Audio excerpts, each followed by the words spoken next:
Музыка подгоняет, да, но внутреннее спокойствие должно быть, да? Подопоря, плие, тур открыл.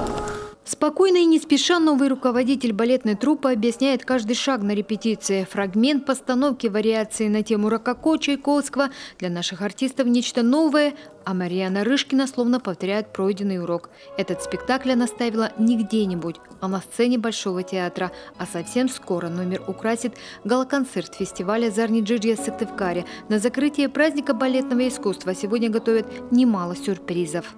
У нас будет фрагмент из балета «Кармен» Алонса на музыку «Безе Щедри», «Кармен Сюита». Это тоже будет премьера для театра. Будет фрагмент Прокофьева «Балкон Ромео и Джульетта». Это тоже премьера и для ребят, и для театра, я так понимаю, не было. Далее у нас меня даже один исполнитель вдохновил на постановку уже здесь. Я не собиралась этого делать. Вернее, не исполнитель, исполнительница. На музыку Баха будет один номер, я надеюсь, мы его успеем доделать, из премьерных. И ваши премьеры Наталья и Рома исполнят для себя тоже первый раз большое классическое грампа на музыку Абера. Это очень интересное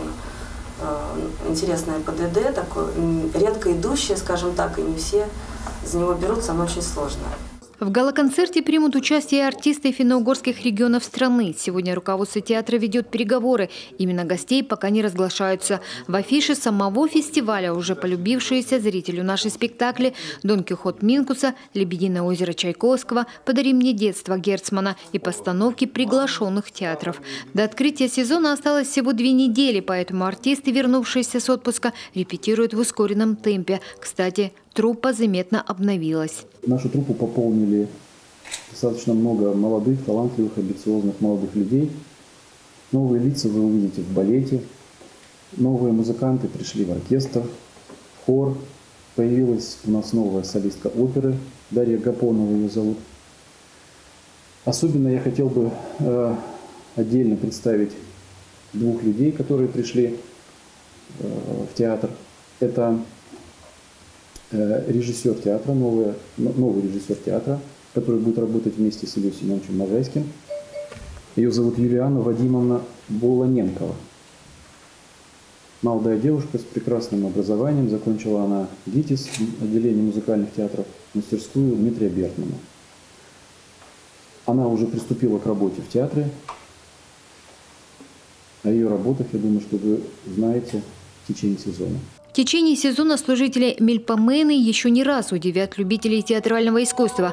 Кроме премьерных спектаклей, здесь уже по традиции состоит серия симфонических оркестров, в том числе с участием звезд мирового масштаба. Впервые в истории Республики Коми к нам приедет Денис Мацуев. Мы все с большим волнением ожидаем это событие. Дата, если не ошибаюсь, у нас 24 декабря обозначена. Так что спешите покупать билеты. Вечер обещает быть горячим. Наши музыканты оркестра уже трепещут, потому что играть с таким блестящим музыкантом, с музыкантом мирового значения, это, конечно, огромная честь, и это замечательный профессиональный вызов.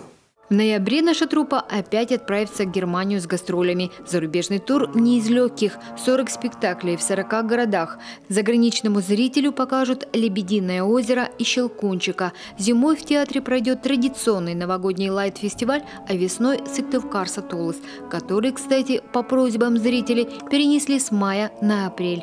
Елена Кононова, Артем Соколов, телеканал Юрган.